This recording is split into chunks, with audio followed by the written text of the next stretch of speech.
Investments in securities market are subject to market risk. Read all the related documents carefully before investing.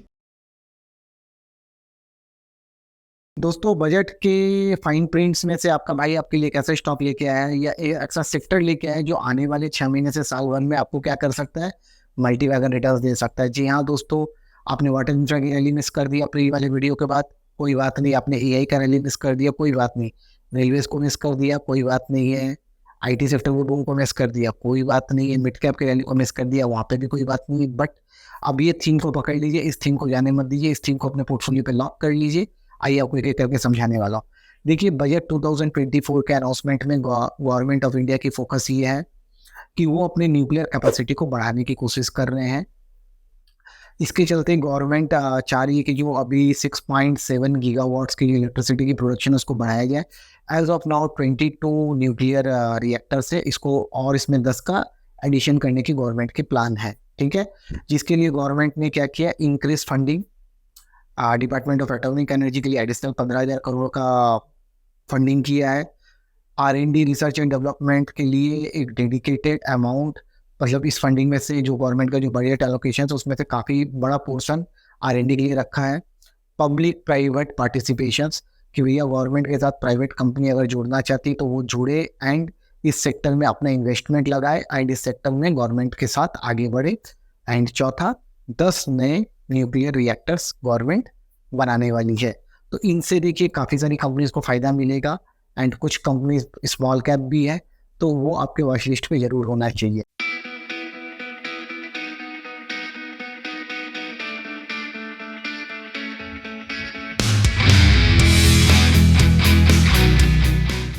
अगर मैं देखूं, मैं India today की news की बात करूं तो India to boost nuclear energy develop Bharat small reactor, जो मैंने 10 रिएक्टर्स की बात की। ठीक है, this strategic shift aims to make nuclear energy a substantial components. ठीक है, it's a departure from traditional large scale nuclear plant. Large scale से छोटे, भारत स्मॉल रिएक्टर मतलब छोटे छोटे रिएक्टर्स। ठीक है, cost effective nuclear power solutions. देखिए बहुत जरूरी है न्यूक्लियर पावर, क्यों? क्योंकि clean source of energy with low emission, ये बहुत जरूरी है। ठीक है, तो इसमें देखिए एनटीपीसी और भेल मिल के एक 800 मेगावाट का कमर्शियल प्लांट के लिए बेस्ड ऑन दिस टेक्नोलॉजी इसके लिए जीवी कर रही है। ठीक है, अगर मैं हिंदुस्तान टाइम्स की बात करूँ तो outlay hike for nuclear thermal and solar plants, India has an installed nuclear general energy capacity of 7.48 gigawatt, which is slated to increase to 13.08 gigawatts by 2029 with an addition of 7 more reactors। ठीक है, तो अगर आप ये चीज़ों को देखेंगे समझेंगे तो ये चीज़ समझिए कि अब इसके बाद कौन कौन से सेक्टर्स को बेनिफिट मिलने वाला है। तो आइए मैं आपको अपने टेक्निकल चार्ट्स पे लेके चलता हूँ एंड जो सेक्टर्स हैं जो मैंने स्टॉक्स को आइडेंटिफाई किया है वो है KSB, किर्लोस्कर ब्रदर्स, ACC, वॉल्चन नगर, एमिक और मेटार टेक्नोलॉजीज। ठीक है, ये 6 स्टॉक्स को मैंने आइडेंटिफाई किया जो कि न्यूक्लियर पावर के सेक्टर में कहीं ना कहीं इनका योगदान है और जो आने वाले दिनों में आपके पोर्टफोलियो पे भी चार चांद लगा सकते हैं। तो एक एक करके चीजों को समझेंगे। ठीक है, सबसे पहले अगर मैं KSB लिमिटेड की बात करूं तो देखिए, rising energy demand and need for climate protection. ठीक है, अब KSB करता क्या, देखिए, our wells and pumps are used in all areas of energy industry today. For example, fossil fuel power plants, nuclear power plants, इनके जो pumps हैं nuclear power plants में भी यूज होते हैं। ठीक है, तो ये तो था KSB। अब आइए हम लोग KSB के चार्ट को देखेंगे। देखिए ऑलमोस्ट 127 रुपये का ये शेयर कहीं ना कहीं 1100 रुपये पे आके रुका हुआ है। ठीक है, मंथली चार्ट देखेंगे, ओवरबॉट है, एक्सक्लूसिवली ओवरबॉट है, तो अभी नहीं लेना है, वेट करना है।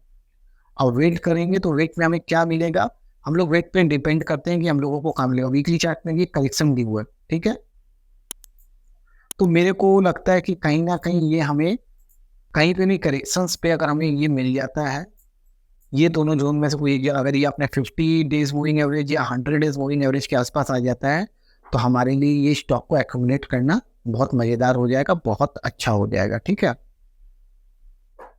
तो इसको अभी नहीं लेना है, वेट करना है 830 या कहीं करेक्शन पे 655 तक मिले तो then that can be very good bet. ऊपर में देखिए इसने कुछ 1000 का हाई लगाया, अभी कहीं ना कहीं ये 947 के करीब बना हुआ है, ठीक है। अब अगर हम लोग इसके फंडामेंटल्स को चेक करें तो ये देखिए बहुत ही वाइड सेटअप है इसमें। अब KSP के हम लोग फंडामेंटल्स को चेक करेंगे, KSP लिमिटेड के। देखिए मार्केट कैप, सबसे पहले मैं मार्केट कैप देखता हूँ, 16,490 करोड़ है, वेरी गुड। कंपनी के ऊपर डेप्ट कितना है, 2.7 करोड़ का, बहुत कम डेप्ट है। रिजर्व्स कंपनी का 1316 करोड़ है, वेरी गुड। प्रमोटर के पास नियरली 70% होल्डिंग है, FIA के पास 5 है, DIA के पास 10 है, मतलब पब्लिक के पास खाली 14-15% की प्रॉफिट है होल्डिंग से, ठीक है। प्रमोटर का कोई भी शेयर प्लेज नहीं है, that is a very good reason, बहुत अच्छा रीजन है ये। अब देखिए कंपनी ने लास्ट 1 ईयर में 80% तक का रिटर्न भी दिया है। डिविडेंड पे आउट कंपनी की बहुत अच्छी है, 29% है। क्वार्टर ऑन क्वार्टर प्रॉफिट 52.7% है। सेल्स ग्रोथ भी 23% से ग्रो कर रहा है, लास्ट 5 ईयर्स में 15.5% का ग्रोथ है। Definitely everything is good in the company as per fundamentals, अभी तक ठीक लग रहा है, ठीक है। कंपनी की अगर मैं प्रॉफिट लॉस की बात करूं तो कॉन्स्टेंटली कंपनी का प्रॉफिट बढ़ती ही जा रहा है, ठीक है। तो that means fundamentally company okay है। तो अपने को टेक्निकल लेवल्स में ये कंपनी को कहाँ पे देखना है, अपने को देखना है 810 812 के करीब। और अगर यहाँ से अगर ये जोन मिल जाता है 650 का जोन तो सोने पे सुहागा है। नहीं तो कहीं अगर यहाँ से आके रिटेस्ट करके अगर घूमता है MACD RSI वीकली चार्ट में घूमता है तो it can be a stock in your watch list, ठीक है। तो अब KSB के बाद जो दूसरा आता है वो है किर्लोस्कर। किर्लोस्कर ब्रदर्स, आपको यहाँ पे किर्लोस्कर पंप्स करके दिख रहा है, बट ये किर्लोस्कर ब्रदर्स है। अभी भी देखिए ये कंपनी भी क्या करती है, ये कंपनी भी बहुत सारे बिजनेस में, but KBL is a world leader in providing pumps for nuclear power projects, working jointly with many government and nuclear power entities across the globe. Across the globe, not in India, across the globe, मतलब इसके पास अभी भी work का experience है बाकी और भी बड़े प्लेयर्स के साथ में वर्ल्ड पे, ठीक है। तो बहुत सारी चीज देती है, हीट ट्रांसफर है, हाई टेम्परेचर, तो एप्लीकेशंस में जो ये जो काम आता है इसका डिटेल्स है यहाँ पे। तो ये हो गया हम लोगों का किर्लोस्कर ब्रदर्स। तो अब आइए हम लोग किर्लोस्कर ब्रदर्स के शेयर को पहले देखेंगे कि टेक्निकली ये कहाँ पे स्टैंड करता है। टेक्निकली ये शेयर ब्रेकआउट के बाद में 329 से करीब 2700 रुपए तक के रैली ले चुका है, एंड अभी भी इसमें दमखम बाकी है। देख रहे हैं ये ब्रेकआउट मैंने ऑलरेडी मार्क किया हुआ था जब हम लोगों ने इस किर्लोस्कर ब्रदर्स को, हम लोगों ने उसमें भी अपने वाटर इंफ्रा के थीम पे भी यूज किया था, ठीक है। तो अभी वेट करेंगे, सामने अर्निंग्स भी दी हुआ है, एक करेक्शन का वेट लग रहा है। तो वीकली चार्ट के हिसाब से अगर मैं देखूं तो अगर कहीं मेरे को करेक्टिव वे 50 DMA के पास आता हुआ नजर आता है, 1300 के करीब मिलता है, तो it would be a good opportunity to add Kirloskar Brothers, ठीक है। 1300 के करीब लीजिए, आपके जो स्टॉप लॉसेस होंगे वो करीब 1040-50 के होंगे, और आने वाले दिनों में इस हाइस को तोड़ते हुए नया हाई स्टॉक बनाता हुआ नजर आएगा। मंथली चार्ट बहुत रोबस्ट है इस ब्रेकआउट के बाद में, तो थोड़ा सा रिट्रेसमेंट बनता है क्योंकि RSI एकदम से, हाँ बोले तो एकदम ओवरबॉट है, नीचे आने की प्रोबेबिलिटी बहुत ज़्यादा है। और अगर डेली चार्ट के हिसाब से 200 डेमा को टेस्ट कर लेता है, मैं वही कर रहा था, वहाँ पे 50 डेमा था, यहाँ पे 200 डेमा था। अगर 200 डेमा को टेस्ट करके घूमता है तो आपके लिए बहुत अच्छा अपॉर्चुनिटी है किर्लोस्कर ब्रदर्स को ऐड करने का, ठीक है। अगर इसकी फंडामेंटल्स की बात की जाए, ठीक है, 17,830 करोड़ की इसकी मार्केट कैप है। प्रमोटर के पास 66% माल है, FIA के पास 5 है, DIA के पास करीब 10 है। मात्र 192 करोड़ का डेट है, 1703 करोड़ के रिजर्व्स हैं, प्लेज कुछ भी नहीं है। सेल्स ग्रोथ 3 साल में 13.8% है, एंड 5 ईयर्स में 3.62% है, थोड़ा कम है। क्वार्टर ऑन क्वार्टर प्रॉफिट थोड़ा सा डीप हुआ है, ठीक है, बट रिटर्न ऑन इक्विटी 165% का। तो क्वार्टर ऑन क्वार्टर प्रॉफिट की तरफ आ जाते हैं, थोड़ा प्रॉफिट को देख लेते हैं कि क्या है, क्योंकि देखिए तो साइक्लिक है तो कभी कभी होता है। बट देखिए यहाँ पे अगर हम लोग देखें तो नेट प्रॉफिट हर ईयर बढ़ा है, बीच में यहाँ पे थोड़ा सा मार्च में डिप आया था, बट ये देखिए अगेन हम लोग setting on highest net profit, मतलब 2013 से लेकर 2024 के बीच में हाईएस्ट नेट प्रॉफिट पे ये कंपनी खड़ी है। तो डेफिनेटली किर्लोस्कर ब्रदर्स भी आपके वॉच लिस्ट में होना चाहिए डिप्स में ऐड करने के लिए, ठीक है। अब जो तीसरा स्टॉक पे हम लोग बात करेंगे वो है HCC। 40 टिकट साइज का स्टॉक है एंड आपके पोर्टफोलियो के लिए बहुत जरूरी है। HCC is proud to have build 5,780 megawatt of India's 9,580 MW of nuclear power generation capacity। Nearly 50% से ज़्यादा इन्होंने बिल्ड किया है। HCC is India's leading nuclear power plant constructor and acknowledged associate for developing nuclear power plant technologies। 60% of India nuclear power capacity को build किया है। Reactor auxiliary buildings सब, मतलब अगर आप देखेंगे अभी मेजर प्रोजेक्ट्स भी इसके देख लीजिए, यहाँ पे बहुत सारे मेजर प्रोजेक्ट्स भी हैं। तो HCC लो टिकट साइज का काउंटर, और भाई इसके फंडामेंटल्स को भी थोड़ा सा देख लेते हैं। फंडामेंटल्स मेरे को लगता है थोड़ा वीक होगा क्योंकि साइक्लिक स्टॉक है। 8,790 करोड़ है। प्रमोटर के पास होल्डिंग कम है बॉस, कंपनी के पास डिप्ट ज़्यादा है, रिजर्व कम है, ठीक है, इसीलिए कंपनी लो वैल्यूएशन में मिल रही है। एंड प्रमोटर के पास 18% है, वो भी उसमें भी करीब 77% प्लेज किया हुआ, मतलब फंडामेंटल्स में कंटिन्यूसली रेड फ्लैग है। मतलब एक तो कंपनी का डिप्ट हाई है, रिजर्व नेगेटिव है, प्रमोटर के पास में शेयर्स ना के बराबर है, सारे के सारे होल्डिंग्स 65% के करीब होल्डिंग तो पब्लिक के पास है। सेल्स ग्रोथ नेगेटिव है लास्ट 5 ईयर्स में, 3 ईयर्स में, ठीक है। कंपनी की प्रॉफिटेबिलिटी को भी थोड़ा सा देख लेते हैं। अभी देखिए कंपनी नेगेटिव में चल रही है, लॉस में चल रही है कंपनी, देख रहे हैं, कंपनी इज इनटू लॉस।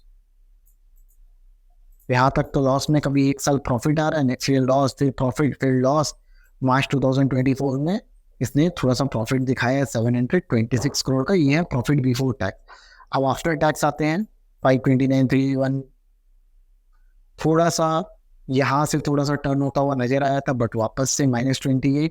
मतलब कंपनी की कहीं ना कहीं प्रॉफिट हिप्स एंड डाउन्स की तरह से लॉस और प्रॉफिट के बीच में कंपनी गोते लगा रही है, ठीक है। तो फंडामेंटली बहुत सारे रेड फ्लैग्स हैं। टेक्निकली देख लेते हैं कि टेक्निकली ये कहाँ खड़ा है कंपनी। टेक्निकली अगर मैं बात करूं तो स्टॉक एक ब्रेकआउट के कगार पे खड़ा है। स्टॉक ने अपने मल्टी ईयर ब्रेकआउट दिया है 2014 के लेवल से लेके यहाँ तक एक मल्टी ईयर को ब्रेकआउट को दिया है।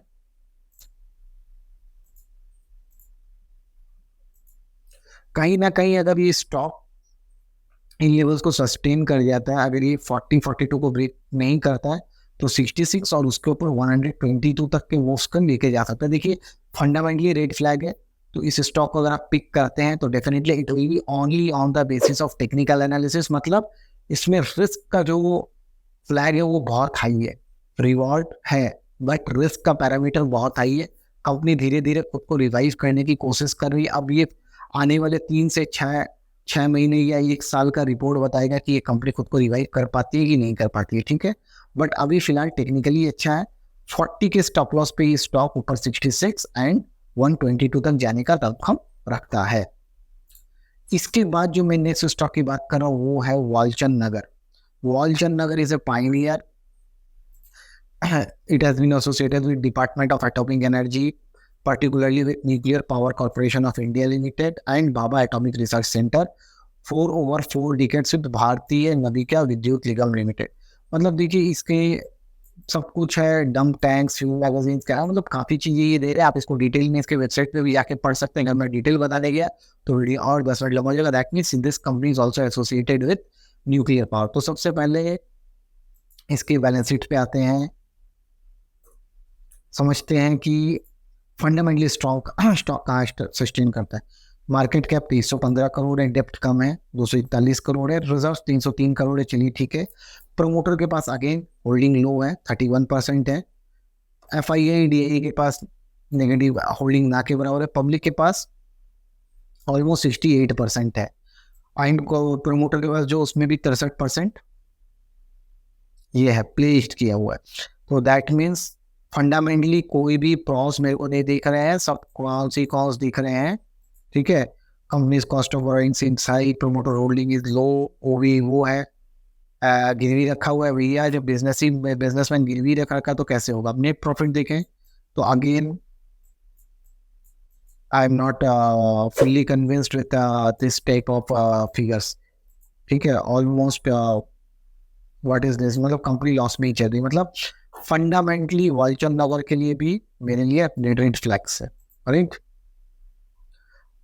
अब टेक्निकली अगर मैं आऊँ तो टेक्निकली इस स्टॉक ने अपने मल्टी ईयर ब्रेकआउट दिया 2009, 2015, 2017 का ब्रेकआउट इसने अभी जाके ये अनाउंसमेंट्स के बाद इसने इस मंथ पे दिया है, जुलाई मंथ में, जहाँ पे जुलाई मंथ में इस स्टॉक ने करीब करीब 78% का रिटर्न खाली जुलाई महीने में दिखा दिया। मतलब आप समझो